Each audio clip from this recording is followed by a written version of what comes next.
I run a coaching program with hundreds of portrait photographers, and I've also been in masterminds with some seriously successful female entrepreneurs, like women who have built 8-figure companies. Today, I'm going to break down the 13 habits that separate the women making over 6 figures a year in portrait photography from those who are still struggling. By the way, if you're new to my channel, my name is Sarah Petty. I'm founder of the Photography Business Institute, and I've helped over 33,000 portrait photographers successfully create family-first businesses, and these 1% habits are a huge contributing factor. Okay, so why am I making this video specifically for women in portrait photography? Because I've been studying successful women across all industries, not just photography, but I've found that the top 1% of women all share one thing: these incredibly strong daily habits. I had to figure this out the hard way as a mom with 3 kids under 3 trying to build a business. And the right habits meant that I could succeed professionally while still being, for the most part, a calm, present mom and wife that my family deserve. But here's the thing. These habits work differently for women than they do men. We approach relationships differently, we learn differently, and we build businesses differently. And most women photographers never see these patterns. Here's why these habits are so powerful for women in specifically portrait photography. Business rewards consistency. It rewards systems.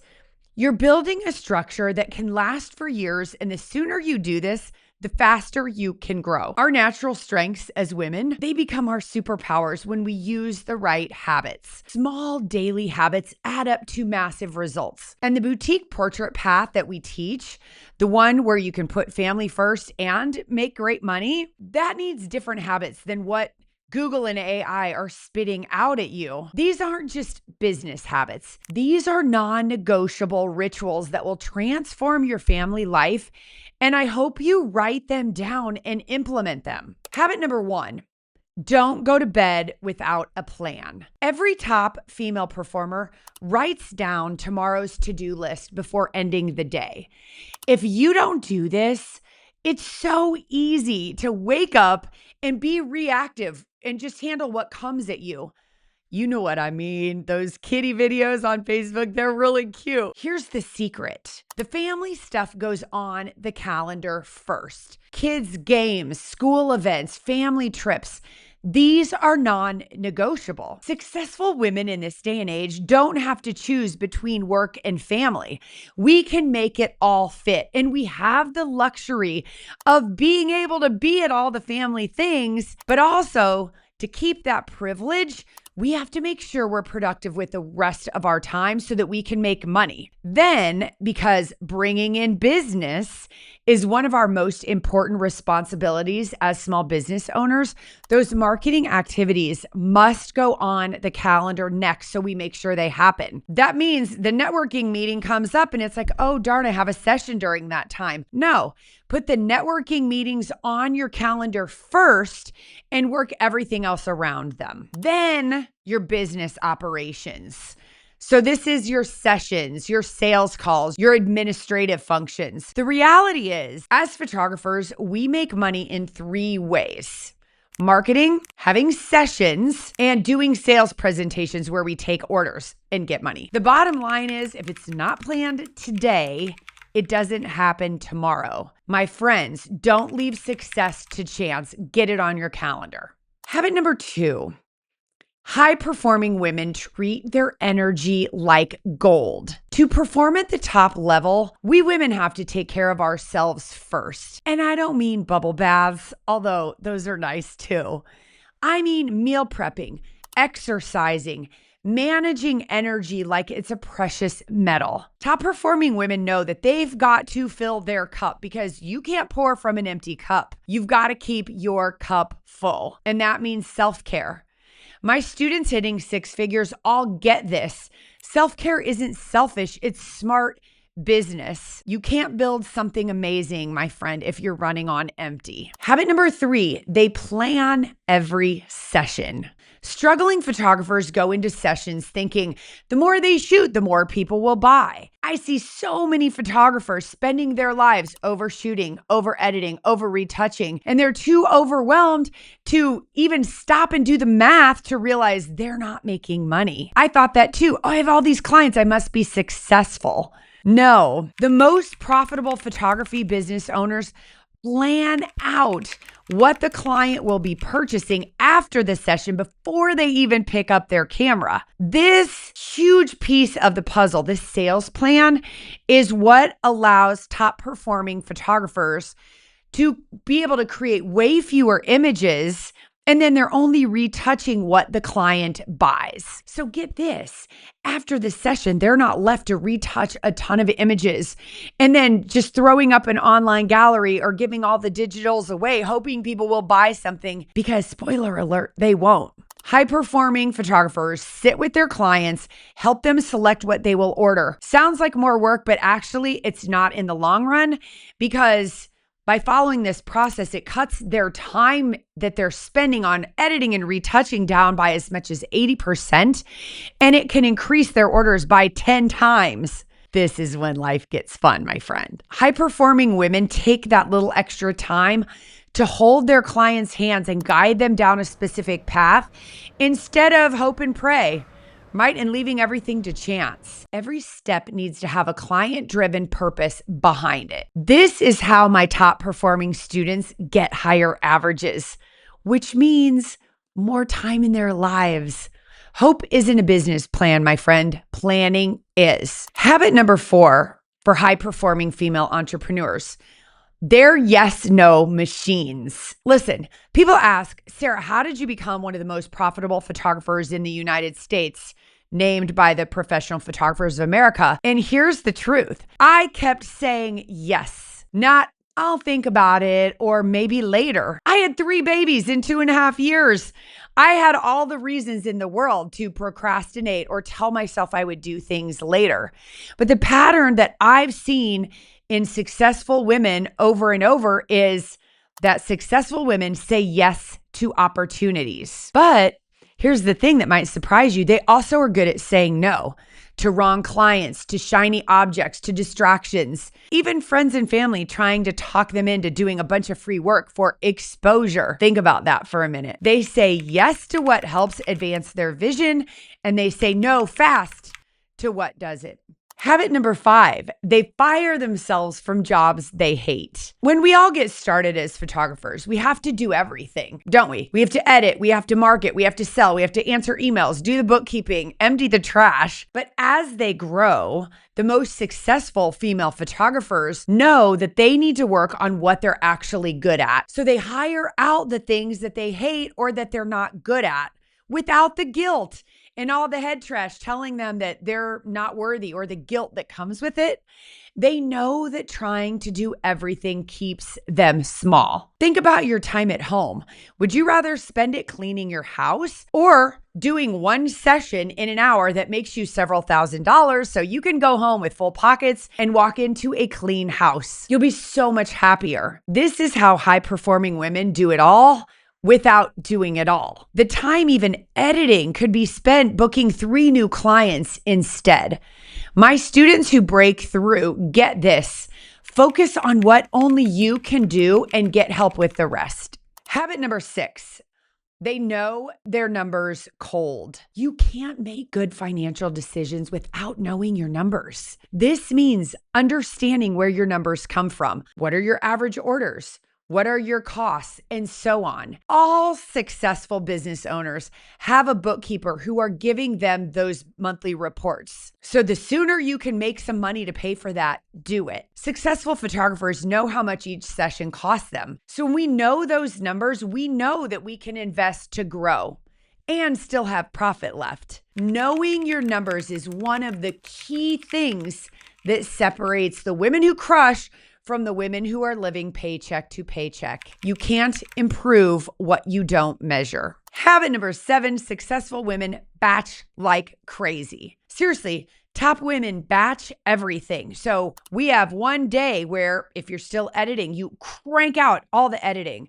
You do sessions on another day, sales calls on specific days, because the worst thing you can do that kills your productivity is jumping between tasks, right brain tasks, left brain tasks, because you lose steam and your brain gets tired. I also think as creatives and entrepreneurs, we're easily distracted. And so if you think about it as being a parent, if you've ever packed a kid for camp while you're helping with homework and trying to retouch and planning dinner, you know the mental juggling we do and how hard it is. We've got to protect our creative energy.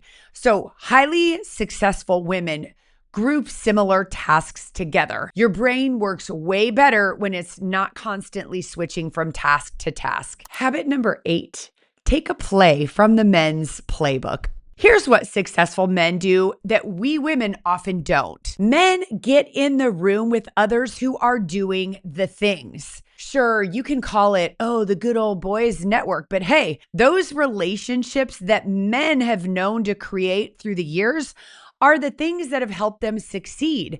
So why can't we women take a play from the guy's playbook? A guy starts a business, he gets funding, he finds a mentor, he gets in a room with other successful people, sometimes before he can even afford it. But for some reason, as women, we tend to jump in and think, we'll figure it out, which doesn't sound like a bad idea, but what happens is it leads to so many unnecessary struggles, paralysis by analysis, head trash building up, and often it keeps us stuck having guilt and blaming ourselves. Here's what my top 1% students understand. Proximity is power. Top performers put themselves in rooms with other people learning the same thing, with the same mentor, succeeding in big ways. Here's the thing, make sure when you're picking a mentor, you're picking one who's crushing it with what you want and they have the same core values of family first. Gary Vaynerchuk, great guy, but he's going to tell you to work 24/7. We women know that there's a better way to make money and put family first,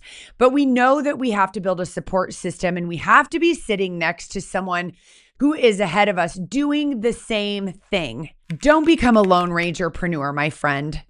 Success and belief come from what men have known for years, and that is being a part of a community. Habit number 9 of successful women.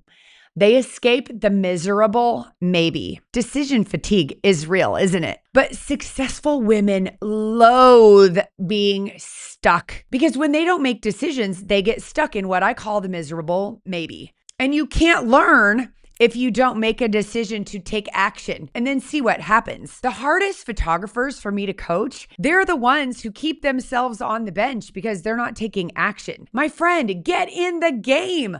You don't have to wait to be picked. You pick yourself. Just like we tell our kids with sports, right? To get out there and say yes. My students who are crushing it know this. Not deciding to do something is a decision. And it's usually the wrong one because it keeps you in miserable maybe, which keeps you stuck. I love the quote by Brené Brown. She says, the risk of a wrong decision is preferable to the terror of indecision. And if you've been living in indecision, this is for you because business is so much about making a decision and taking action and learning from it. You've got to stop watching the game and choose to put yourself in, even if you're scared, even if you're not ready. You do that by making the decision to say yes and taking the action. Which brings me to habit number 10. Highly successful women are more than happy to pay tuition at Failure University. Seriously, successful women get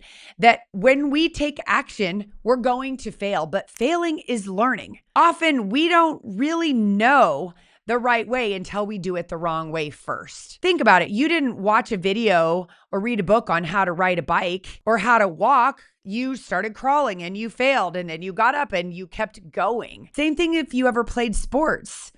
We learn by doing. It's the only way, my friend. And at Failure University, successful women ask themselves when something doesn't work, They say, was it a skill problem? Was it a wrong client? Was it bad execution? Instead, what unsuccessful women say is, oh, that didn't work. I guess I'm not good enough. I guess I'm priced too high. No, someone else is doing it, which means you can do it too. One of our core values at the Photography Business Institute is that failing is learning. I love Nelson Mandela's famous statement, I never lose. I either win or I learn. You can be stuck forever in fear of failing, or you can just get out there, fail quickly while nobody's really paying attention, and then start to succeed. That's why I love sports, and I encouraged all of my kids to play sports because it normalizes failure while a whole bunch of people are watching you. Think about it. If you would have never taken that shot in your first sport, you didn't make it. You have to keep getting off the bench and in the game. So every failure you have is just paying tuition at Success University, and that is worth every penny. I see this over and over with my students who break through to six figures, is that they normalize failure, which leads me to habit 11, they have tenacity. That's another core value at the Photography Business Institute. That is one of tenacity. We make the decision up front as successful women that I'm not quitting. I'm not giving up. I know that someone else is succeeding at what I want to do. And as long as I don't give up, I can succeed. And the same goes for you. There's a researcher named Angela Duckworth, and she wrote a book called Grit. She studied West Point students, which if you don't know, West Point is one of the hardest universities to get into. All of these candidates are leaders. They're team captains in their sport. They have high grades. They have to be well-rounded. They have to excel. So just to get in, you are among the top of the top. And you would assume that with the resume, it takes just to get in that everyone who gets in would succeed. But why don't some of them succeed? That's what she studied. And what she figured out, the thing that they had was grit, the willingness to fail, to get frustrated, and to keep going anyway. We call it tenacity, and it is a decision. It's easy to give up, but if you've ever been through something hard, I'm voting for you over someone who is born with a silver spoon in their mouth. Top performers are ones who make the decision early on that they want more out of life, that they're overcoming whatever it was that was hard that they got through, and they make the decision that they're not going to quit when everyone else quits. They know that they can pick themselves up when they fail and have tenacity, and they continue to show up consistently, which is way more important than showing up with perfection. Progress over perfection, baby. Let's go on that one. My students who stick with these habits are the ones that see the biggest changes. Success isn't about avoiding failure. It's about lasting longer than failure, which leads me to habit 12. Top performing females, and I think females specifically have a bigger problem with this, is they are mentally bulletproof. How many of you let the fear of what people are going to say or people are going to talk about me if I screw up stop you? With top performers, when someone says no to their pricing, they don't spiral out. They don't think I'm not good enough or I'm too expensive. They understand that rejection isn't about them as a person. A no today doesn't mean a no forever. Could be wrong timing. Maybe it's a wrong client. Maybe I just don't have the skill set I need to persuade people. In his book, The Gap and the Gain, great book if you haven't read it, Dr. Benjamin Hardy talks about how we become psychologically bulletproof. Imagine how good that would feel if you're that type of person that lets everything just eat away at you. And he describes the gap as when you measure yourself against an ideal, like, dang, I've been working on my business for 3 years and I just haven't hit my financial goals, darn it, versus measuring yourself on how far you've come, which he calls the gain. It's like saying, I know I'm not at my goal, but I've invested in a system and I'm working on all of the skills. I've got my pricing done. I've got a strong brand. I'm building out my social media. I'm building relationships. I'm creating future partnerships. He talks about how gratitude for the gains is like our psychological immune system. The bottom line is top performing women don't let disappointment and failure derail everything. They're able to separate who they are from their successes and their failures and their business results. Habit 13, successful women are always networking. It's a habit. Marketing happens through building relationships in your niche. And here's what's great about you being a woman and probably a mom, right? The top percent of us women who go out there and we're taking our kids to the dentist, we're connecting with a potential client in the waiting room. We're setting up a partnership with the dentist, maybe to raise money for charity like Operation Smile, where he promotes us to his clients. The session fee goes to the charity. He looks good. We get a client. Everyone wins. Successful mamas know that every conversation they're having at the school board meeting, dropping their kids off at preschool, whatever it is, they're not just conversations. They're networking and they're potential clients. They're building real relationships everywhere they go with a purpose. Listen, if starting conversations with strangers feels overwhelming, I've created something that can help you that I give to all of my students when they come into my programs. It's a free guide that I'm going to just gift you for being here and investing your most valuable resource, your time, in learning these things. I call them matchstick conversation starters, and they have specific questions that you can use to just start a fire, right? So I'm going to put that link down below. So please go grab those and learn how to start those conversations. Listen, these habits aren't just about making more money. They're about designing a life where you can have a successful business and be there for your family, but you've got to make money. And listen, success leaves clues. These are the clues from women who are making it work. You don't have to reinvent the wheel. You just commit to these small, consistent habits because they matter more than being perfect. And listen, you're exactly where you need to be to get started today. So stop beating yourself up, my friend. And listen, if you like this video, you will love the next video where I share how to 10x your portrait photography business. Let's go.